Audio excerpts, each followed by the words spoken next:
Welcome back to Alien Love Stories. Tonight we sip something a little untraceable because when your date says, "This will help you relax," you don't expect the tea to delete everyone who ever knew your name. Have you ever had a cup of tea so good you forget taxes? I don't mean good as in organic loose-leaf jasmine brewed at precisely 183 degrees Fahrenheit. I mean good as in I drank it and now no one remembers I exist. That kind of tea. Hi, I'm Jake Walters. Or I was, depending on who you ask, depending on whether they can still see me. Let's rewind 48 hours. I was exhausted, burnout. My job? Data analyst for a firm so soulless it probably outsources empathy. I hadn't slept in 3 nights. My last romantic connection was with a chatbot named Rhonda, and even she ghosted me. So when someone on a dating app called Orbit Me messaged me with, "You look like someone who's never had real tea," I didn't hesitate. Her profile name, Naira occupation, interdimensional wellness specialist.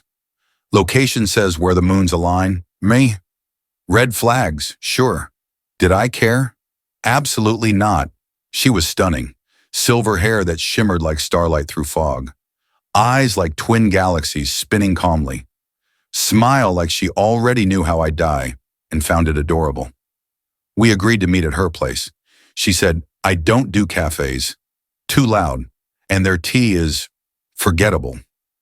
Her apartment top floor of a building that didn't technically exist on city maps. Furniture floated. Walls whispered. Her cat phased in and out of material existence, depending on how good the jazz music was. She greeted me in a robe that looked woven from meteor dust. I brought cookies. She brought the kettle. The tea. "I've infused it with starbark root," she said, "and a few other ingredients from emotionally sensitive ecosystems." I laughed.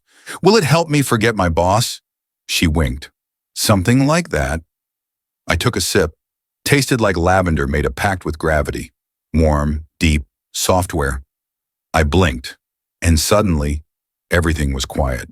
Not the room, the world. My phone stopped buzzing. Emails stopped syncing. The weight in my chest, the one labeled disappointing son, gone. Even Rhonda, the chatbot, stopped texting. The first clue. I stood up.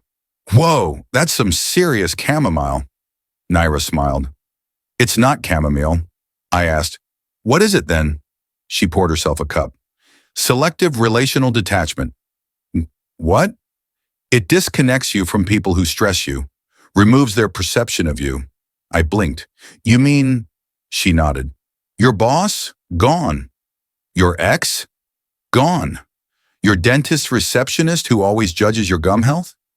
Gone." I laughed, at first. "This is incredible. I feel light, empty, free." I danced in her kitchen, high-fived her cat, I think, and slept for 14 hours straight.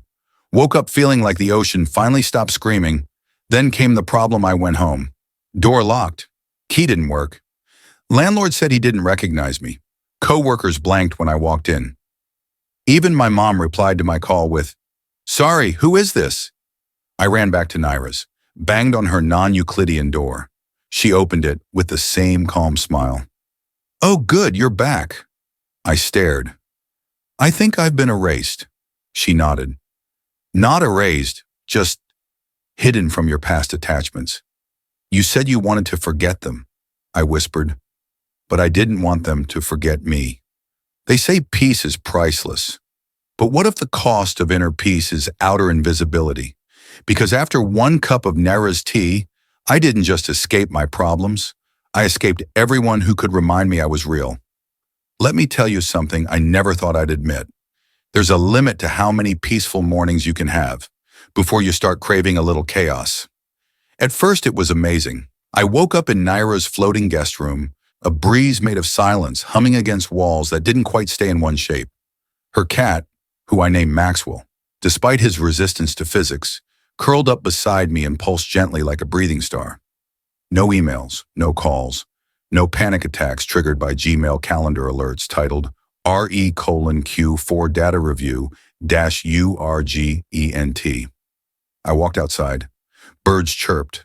Air smelled like rain and something that didn't exist in our periodic table. And not a single person looked at me twice. Because they didn't see me. Literally.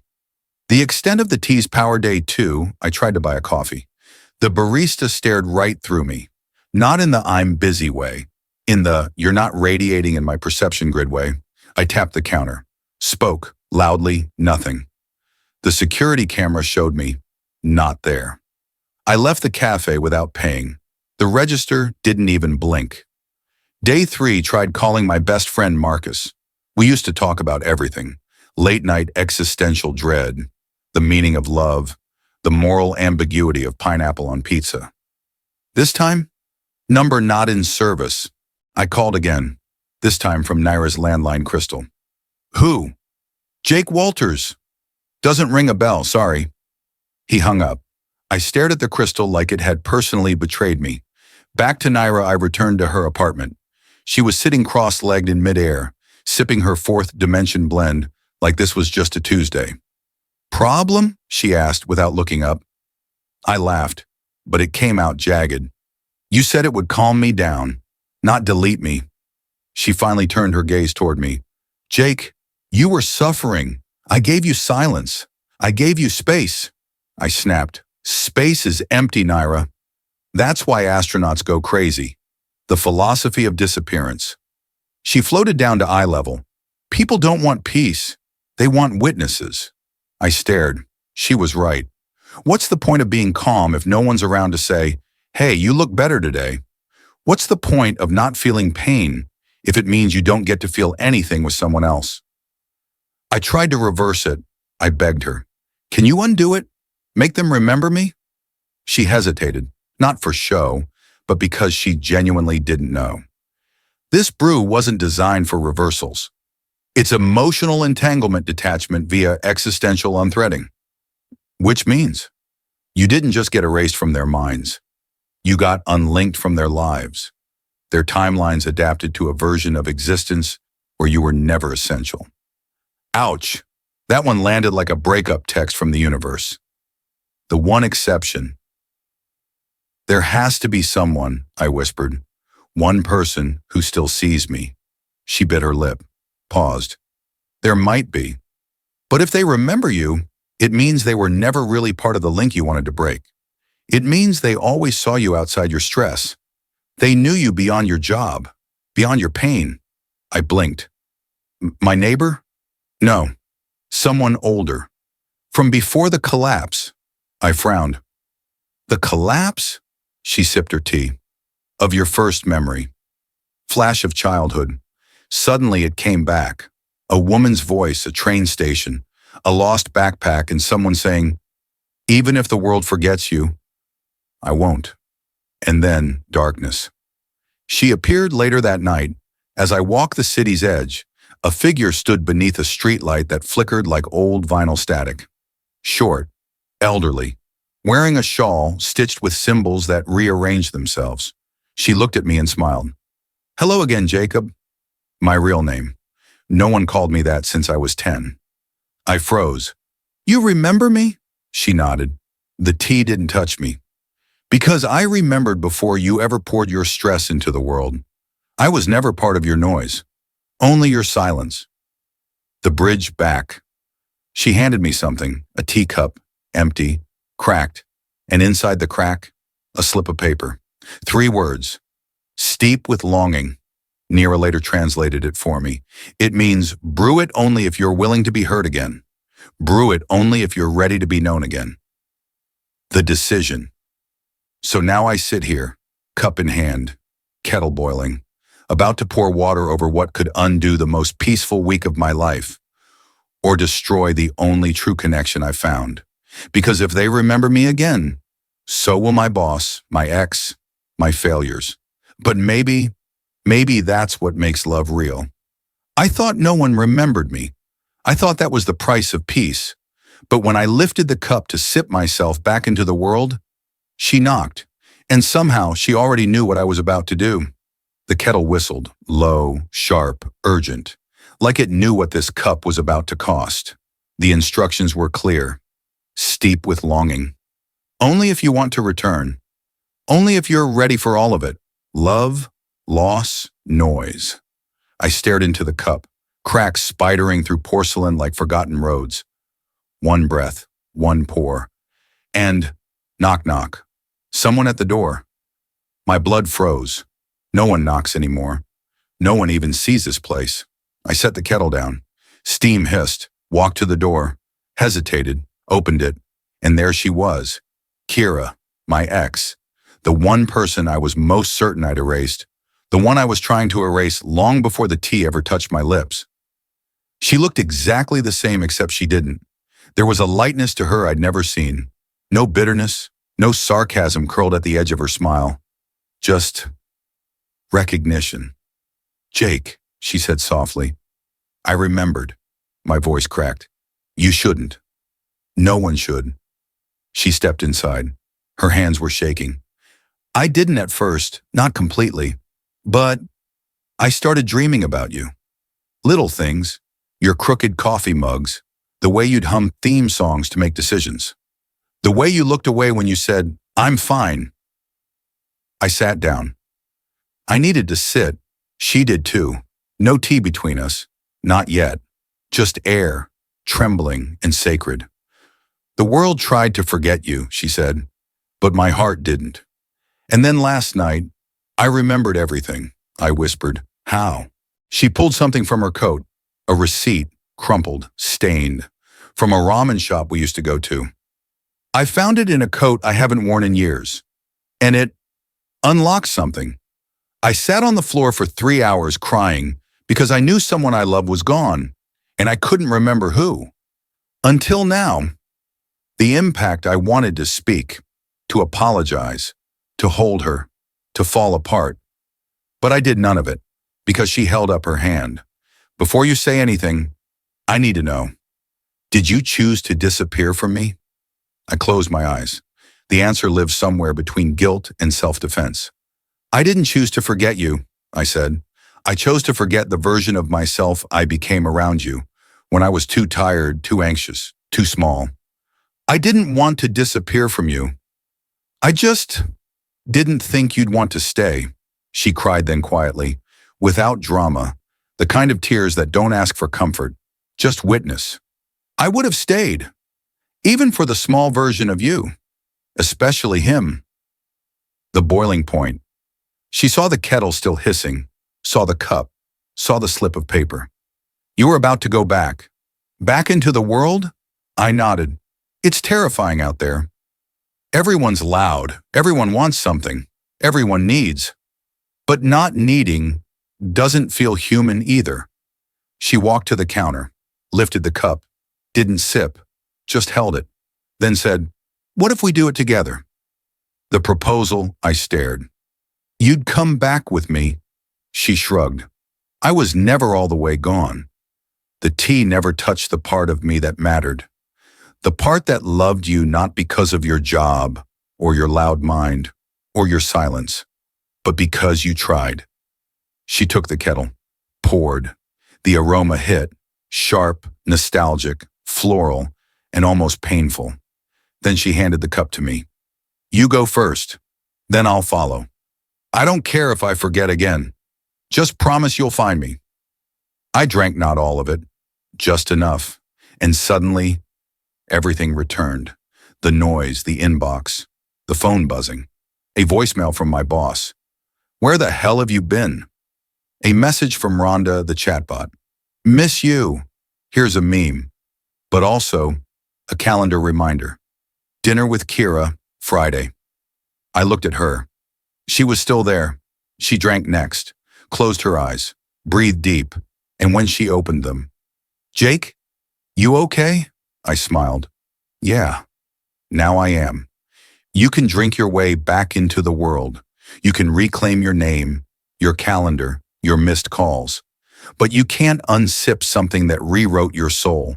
Because no matter how hard I tried, some part of me stayed behind with the silence. You'd think coming back would be like flipping a switch. Reality, on, connection, restored, life, resumed. But that's not what happened. It came in glitches, Small ones at first. A coworker passed by in the hall and didn't nod. Then hours later, the same coworker looked startled, like he was seeing me for the first time. Emails returned undeliverable, even though the inbox was full again. My apartment key worked, but when I opened the door, my furniture was gone, replaced. My name wasn't on the mailbox anymore. Kira noticed it too. At dinner the next night, she paused mid-sip of red wine and said, "Do you ever feel like something's still missing?" I nodded too quickly. She leaned in. "Like you're mostly back, but not completely. Like someone pasted your name back into the story, but didn't double-check the font."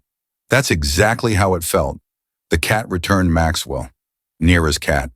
He appeared one morning, sitting in my laundry basket. No explanation, no portal shimmer, no knock on the door. Just a silent stare that said, "You left too early." I tried to shoo him. He blinked, then dropped something from his mouth. A tea leaf, still wet, still pulsing. I didn't touch it. I just understood. The tea wasn't done with me. Strange side effects, I'd zone out during meetings and hear a different version of the same conversation happening half a second before or after. I'd see my own reflection blink slightly out of sync. My phone auto-corrected "hello" to "remember me" 3 times in one day. Kira kept holding my hand tighter during these moments. We didn't speak about them, but we both knew something inside me hadn't come back. I returned to Nira. She wasn't surprised. Most who sip with longing return incomplete. You built part of yourself in silence. Now you're back in the noise, but your silence is still alive. I sat on her strange couch that smelled like thunderclouds. "Can I fix it?" She shook her head. "No, but you can balance it. You need to finish what you started." The final cup. She handed me a cup, different this time. Taller, cracked around the lip, still warm. This isn't for erasing or restoring. It's for anchoring. It will help your pieces recognize each other, but it will come at a cost. I looked into it. Liquid shimmered like starlight dipped in shadow. "What kind of cost?"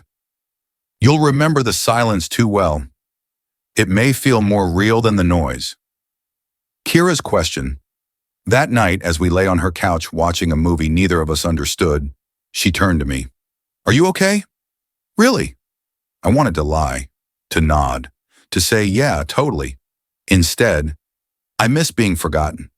Silence. Then, "So do I." We sat in that truth. No fixing, no solution, just holding it. Like a shared scar we learned to admire instead of hide. Then the phone rang. It was my boss. For real this time. "Walters, you're back on the grid. Hope you enjoyed your little existential vacation. We need you in the office Monday. No excuses." I stared at the screen, then hit mute, then block, then... "Maybe I don't need to be fully back," Kira smiled. "Or maybe you're exactly where you're supposed to be. When someone gives you a cup of tea that erases you from everyone's life, you'd think the story was about you. But sometimes the cup is just a mirror, and the reflection wasn't mine to begin with." 3 days passed since I blocked my boss. 3 nights with Kira, tangled in warmth, quiet music, and strange dreams. Dreams where I floated above cities I didn't recognize.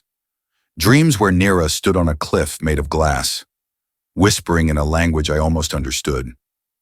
"You drank it too soon. You weren't supposed to be the one." I woke up gasping. Maxwell the cat sat on my chest, blinking slowly, holding a tea leaf in his mouth. Again. I confronted Nira.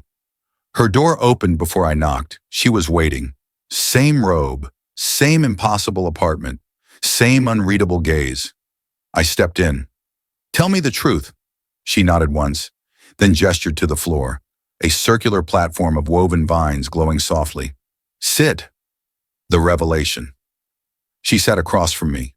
No tea, no illusions. Just gravity between us. "You weren't the subject, Jake. You were the medium. The tea wasn't brewed to erase your pain.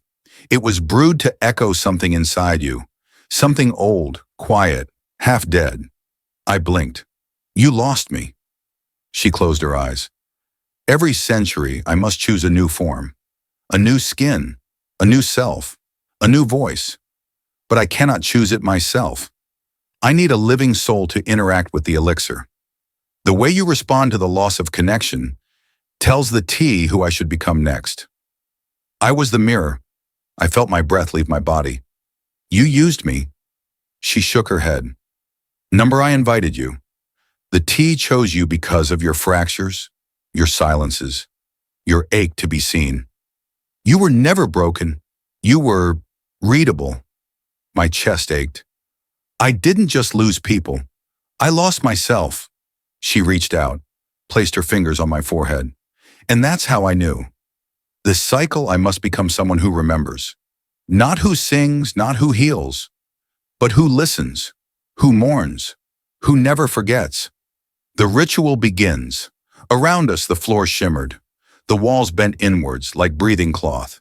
The ceiling dissolved into a swirling sky of constellations I didn't recognize, but felt strangely close to. I need one more thing from you, Nira whispered. One final word. One emotion you never told anyone, not even Kira. I swallowed. It came instantly. Not dramatic, just true. I'm afraid that if someone really sees me, they'll leave. Nira closed her eyes, smiled. Then I will become the memory that stays. She transformed, not physically, not all at once, but subtly. Her face blurred at the edges. Her voice became a chord. Her skin flickered with timelines. I wanted to hold her, but my hands passed through light. This isn't goodbye, Jake. It's the shape of it.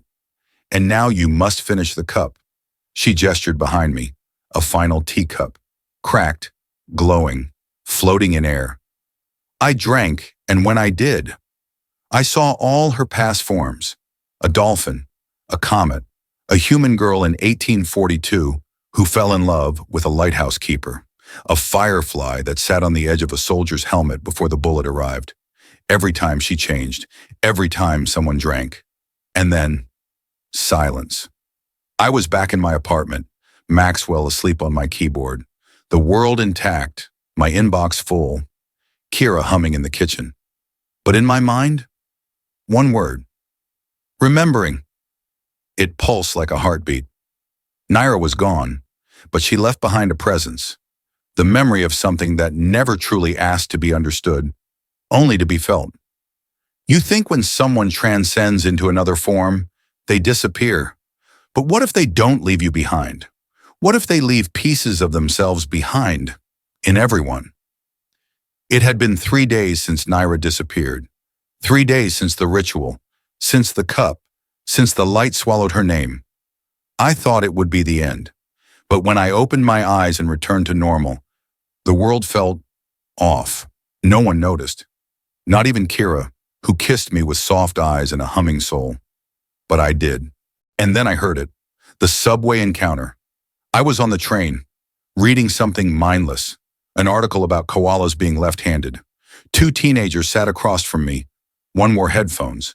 The other had bubble gum dyed a shade of pink I'm sure didn't exist in nature. They were whispering, laughing. And then, she said her name was Nira, the girl giggled. Isn't that wild? I looked up so fast I startled them. What did you say? They paused. Naira? Yeah, said the boy. Some lady at the park gave us tea. Weird tea. Made me feel like my bones had memories. I nearly dropped my phone. She gave you tea? They nodded slowly. The girl whispered, it tasted like rain that knows your secrets. And that was all I needed. The city is singing her over the next 2 days. It happened 6 more times. A barista humming a song I knew Nira used to whisper while pouring her blends. A graffiti tag on a wall that said, Nira was here, and so were you. An elderly man on a park bench sipping something from a cracked cup saying, she always knew how to steep the truth, but none of them knew her. None of them remembered meeting her. They only remembered the impression, the presence, like tasting a flavor you've never eaten, but somehow know from a dream. Kira was next. She woke up in a sweat, gripping my arm. She's everywhere, Jake. Not haunting, rooting, I sat up. You dreamt of her? She nodded, eyes wide. Number I dreamt as her. I was in a cave of mirrors. I was pouring tea for a planet. Each star in the sky was a person she loved. I touched her hand. It was warm and pulsing, like something still steeping. I visited the cove. The original one, where I first met Naira. The ocean was calmer than usual, but different.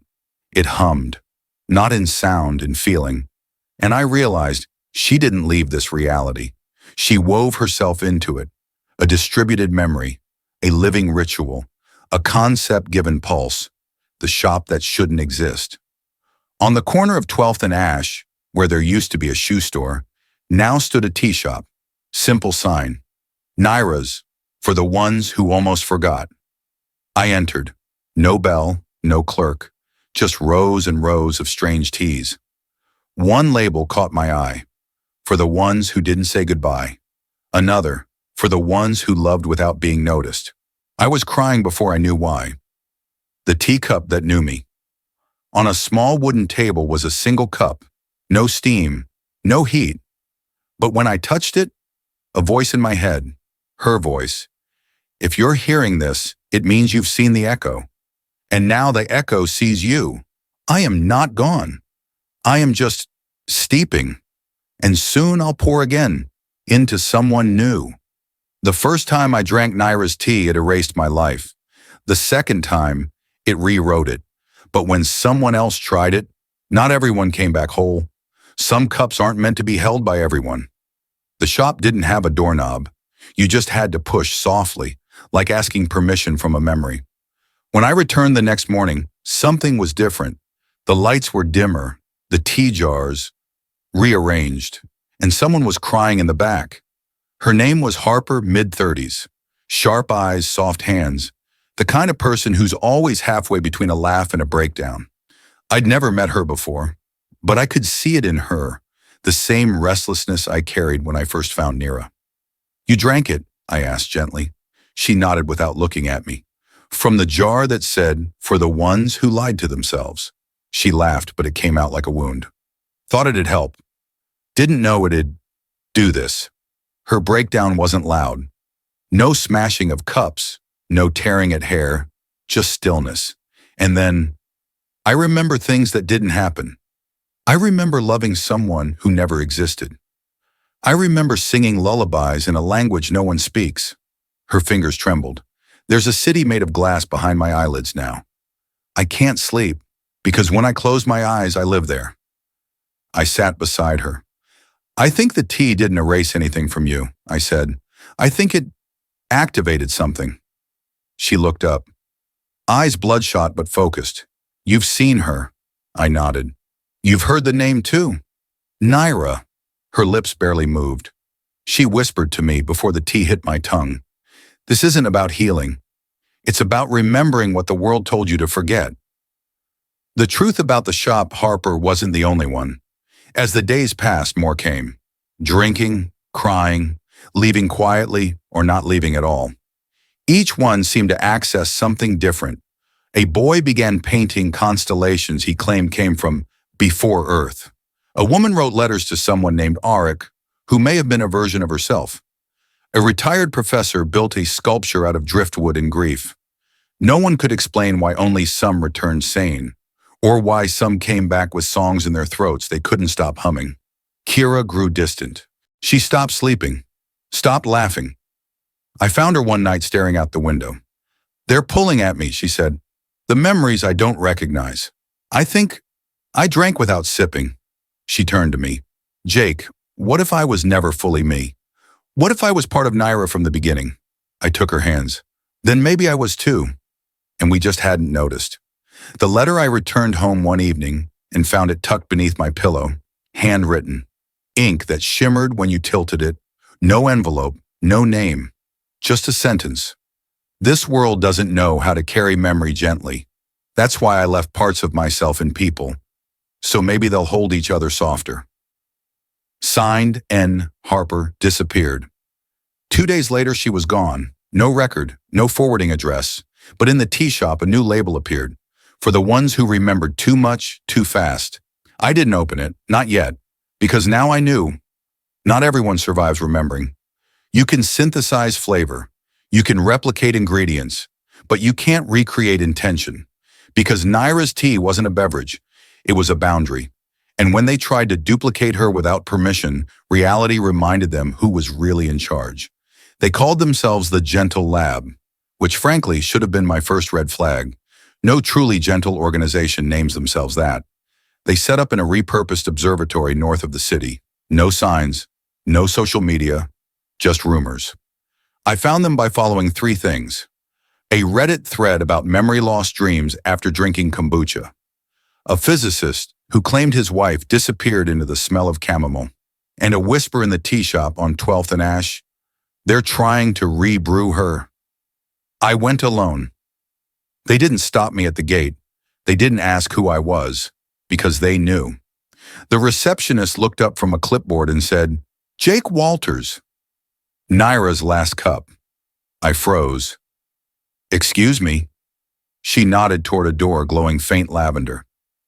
"They've been expecting you." Inside the lab. It didn't look like a lab. It looked like a dream that had been stabilized just enough to stop dissolving. Walls shimmered, air felt dense with thought. And in the center, a chamber. Inside, 4 cups of tea, suspended in stasis, not steaming, not cooling, just waiting. A man in a suit walked up, calloused hands, eyes too sharp. "We're trying to map her psycho-emotive infusion pathways. Reverse engineer the essence. We call it Project TEAR, Transdimensional Emotional Anchoring Ritual." I interrupted. "You're trying to force memory into matter?" He smiled. "Close. We're trying to make memory available on demand." My stomach turned. "You don't understand what you're playing with." He nodded. "That's why we need you. You've been fully brewed. You're the only surviving primary source." They hooked me up against my better judgment. I let them wire me in. Heart monitors, memory taps, neural dampeners. "Don't worry," one scientist said. "You might feel a little dislocated from time." That was an understatement. The flashback surge. When the machine activated, I felt my skin invert. Memories I never had came rushing in. I saw Kira as a child, feeding a fox made of fog.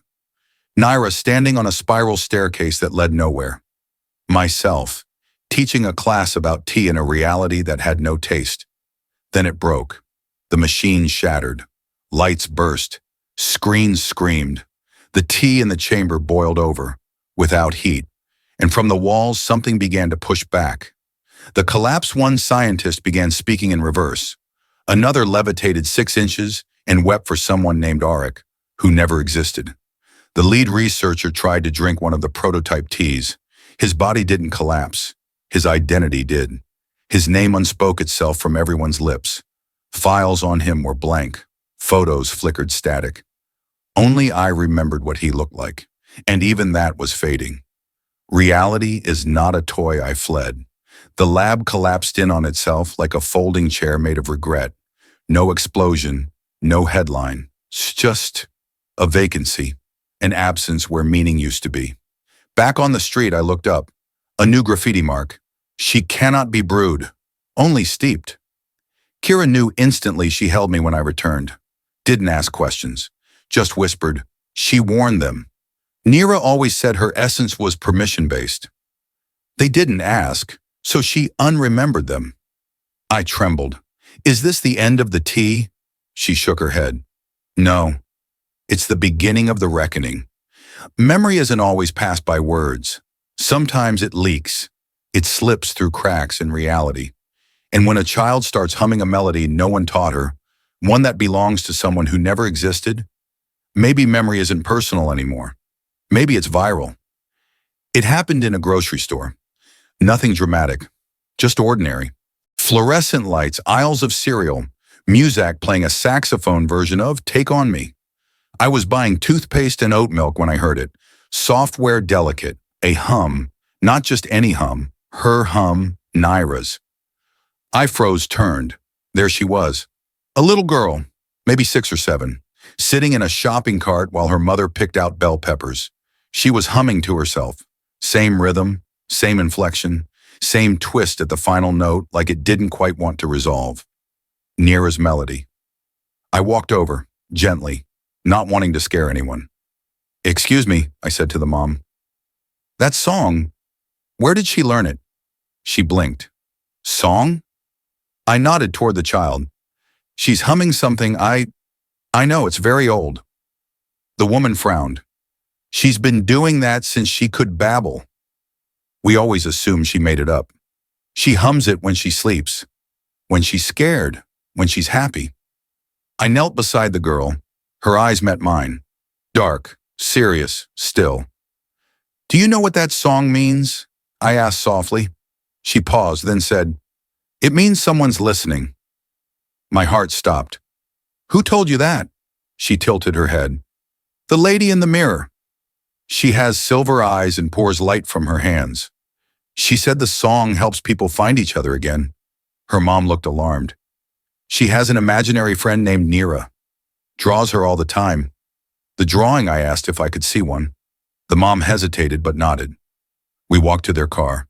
She pulled a sketchbook from the back seat, flipped through it, and there, between crayon portraits of cats and rainbows, was Neera, unmistakable. The robe, the shimmer in her skin, the smile that didn't ask for understanding, just acknowledgement. A pattern begins. I started looking, listening.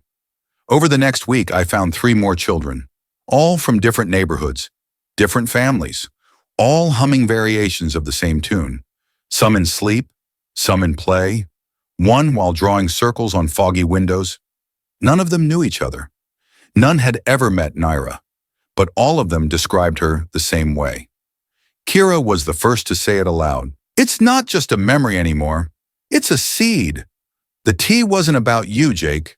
It was a transmission. And now, it's growing," I whispered. "Then what's going to bloom?" The dream bloomed. That night I dreamed of the girl again. But she wasn't a child. She was older, 15, 20, and she stood in a garden that looked like the inside of a heartbeat. She looked at me, held a cup. "The world is thirsty, Jake, but they don't know what they're asking for." "I do, because she left me the last ingredient." The last ingredient, I woke up to a package at my door. No return address. Inside a vial. Tiny, glowing. It pulsed when I touched it. Attached was a note. "It only works if someone innocent brews it. Do not use it yourself. Do not tell them what it is." I called Kira. We stared at it for hours. "What do we do with it?" I asked. She said nothing for a long time. Then, "We find someone who hums without knowing why." The first cup. We returned to the girl in the store. Her mom was wary, but agreed. We asked if her daughter wanted to make tea with us. The girl nodded eagerly. She poured the vial into a teacup of water. Didn't stir, just held it. Waited, and then said, "She's back." The air shifted. I don't know how to explain it. The room didn't get brighter, but we became more aware of light. Not warmer, but more noticed.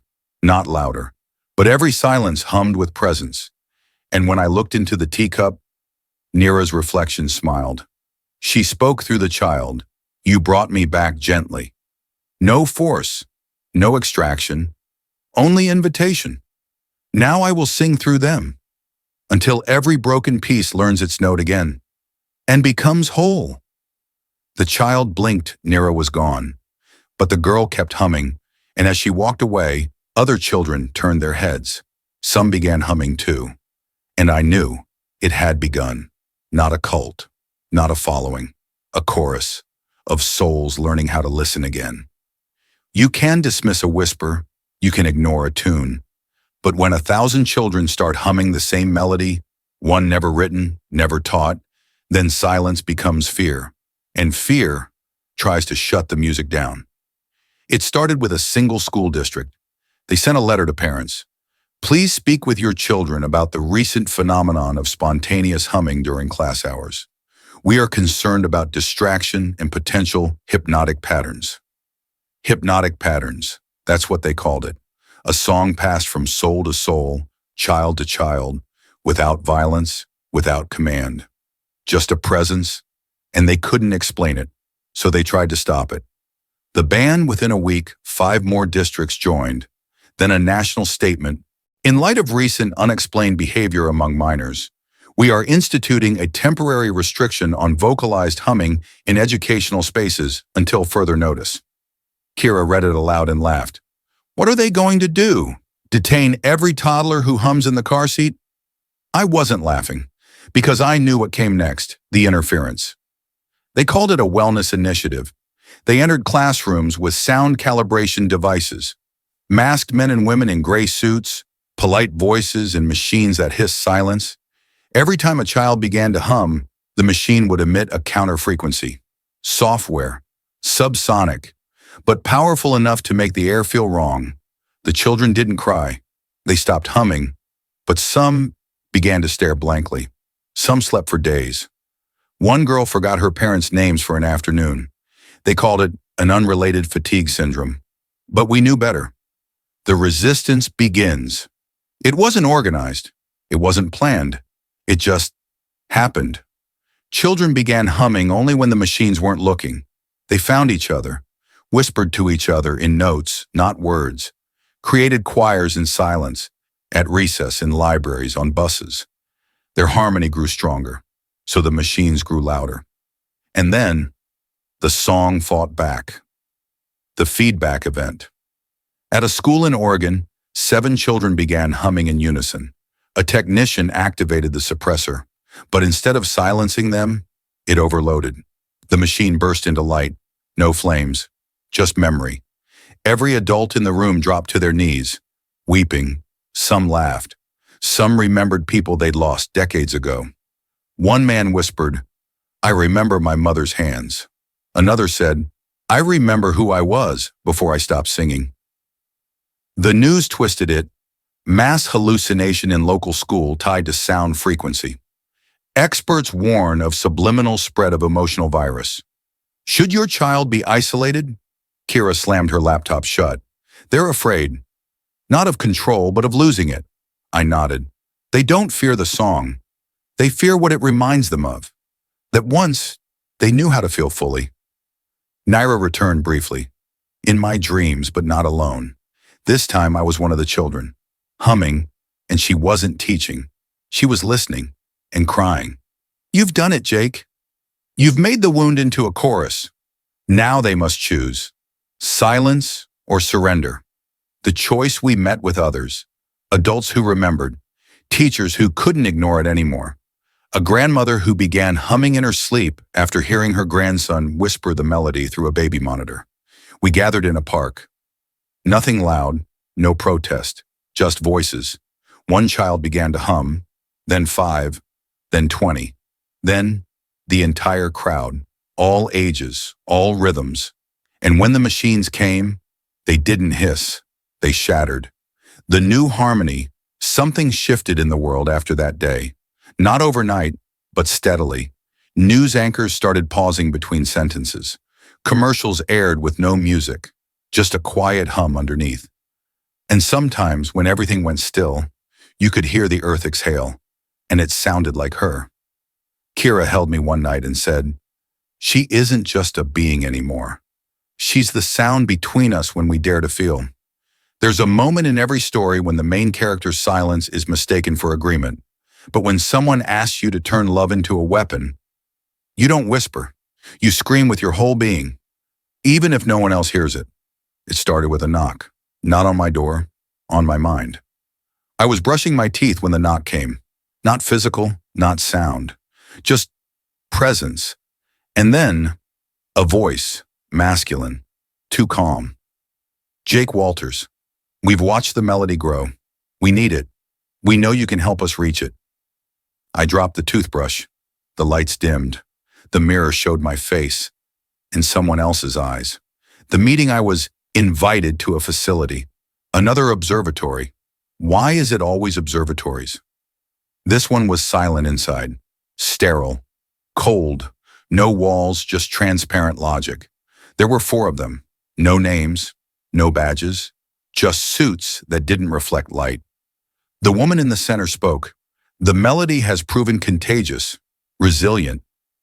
We need it redirected. I narrowed my eyes. Redirected? She smiled. Targeted. The proposal. They showed me charts, children's brain scans, communities with unexplained emotional synchrony. We can isolate the emotional peaks, extract the harmonic core, then project it against enemy ideologies. I blinked. You want to weaponize empathy. We want to weaponize influence. And you're the key. They offered me immunity, protection, freedom, access to any reality I chose. I laughed. It wasn't funny, but it was absurd enough to be laughable. You think she'd let you do this? The room dimmed. We're not asking her. She's no longer the source. You are. You drank her. You carried her. You spread her. You owe us clarity. I stood. I don't owe you silence. And I won't turn her into something she was never meant to be. They didn't move, but the lights flickered, then disappear again. Back to Kira, I ran. I didn't take the elevator. I didn't call a cab. I ran until my lungs hurt. Found Kira on our rooftop, watching the sky change color like it had somewhere else to be. She didn't ask, just said, "They tried to rewrite you." I nodded. They want to turn love into a broadcast. But love doesn't need an antenna. The decision I could leave, disappear again. There are other cities, other worlds. But then Maxwell the cat climbed into my lap and hummed, not Naira's melody, something new, something born from us. And I knew, this song has already outgrown me. You can't bottle light. You can't chain a wind. You can't leash a memory that remembers you. The broadcast. So I did what I never thought I would. I streamed live. One feed, no effects. Just me, one cup of tea, and I hummed. Not Nira's original tune, not the children's echo, but a new one, mine, ours, and said, "This can't be owned, only joined. So if you feel it, hum with me. Not for rebellion, not for resistance, but for remembrance." They tried to shut it down, but the stream duplicated, cloned, forked. It echoed into corners of the web no one could delete, and in the middle of the chaos, the humming began. Offices, homes, subways, deserts, ships at sea. It wasn't coordinated. It was longing, learning how to sing. And then Nira whispered again. This is what I wanted. Not silence, not worship, just company. Some people are born with silence stitched into them. Others sew it in themselves. But even the most unreachable souls have one weakness, memory. And when memory sings, even the coldest hearts start to thaw. His name was Felix Van. He worked for the same group that tried to weaponize Nira's song. Cold, analytical, not cruel, just empty. He claimed to be born without emotional registration, could mimic behavior, could feign connection. But he didn't feel, or so he believed, until the day he heard the melody, not from a speaker, not through a headset, but from a child, one of the many, humming on a bench beside a fountain in Central Square. Felix walked past, stopped, turned, and sat down. The child looked up. "You're humming on the inside," the child said. Felix blinked. "Excuse me? I can feel it. You're not humming out loud yet, but it's trying." "She's trying." "Naira?" The name hit him like a forgotten scar. He stood, left, didn't run, but didn't walk either. His pace was that of someone following something they couldn't yet admit they needed. Later that night he dreamed, for the first time in years. And in the dream, he was not alone. A woman with starlight fingers touched his chest. "This is where you buried it. Right beneath the moment you stopped asking to be understood."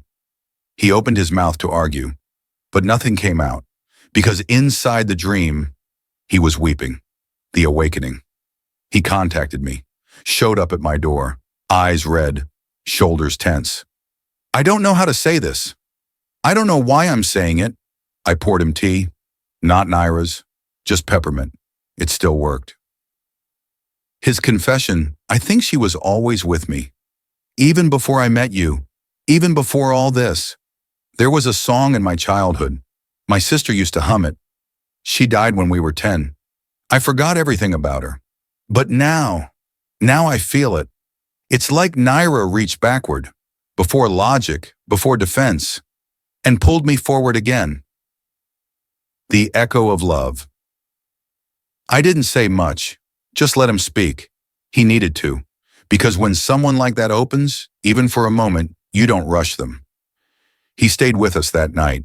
Kira left him a note on the couch pillow. You were never unfeeling, just waiting to be sung to. In the morning, he hummed while making toast. Not Nira's melody, not mine, his own. The world after. The melody didn't stop, but it did soften. No longer bursting through, just available, like gravity, like breath. You could ignore it, but once you acknowledged it, you heard everything differently. The very last cup, I found it in the original tea shop. 12th and Ash. Only now the door was gone. The building was gone. Just an empty lot with wildflowers. At the center, a single teacup, cracked, glowing faintly. Inside it, a drop of something that looked like remembered light. I didn't drink it. I poured it into the soil, where it sank, and the earth sighed. Final narration. Nira isn't a being anymore. She's a pattern, a choice, a melody that returns only when you've lost the words for why you hurt. She is the last note before silence, the breath before confession, the hum between strangers on the same wavelength. If someone said the only way to remember who you were was to hear someone else hum your name, would you listen? Would you sing it back? Let me know in the comments. And next time, I'll tell you about the birthday cake that contained the galaxy's deadliest weapon and the grandma who ate half of it without flinching.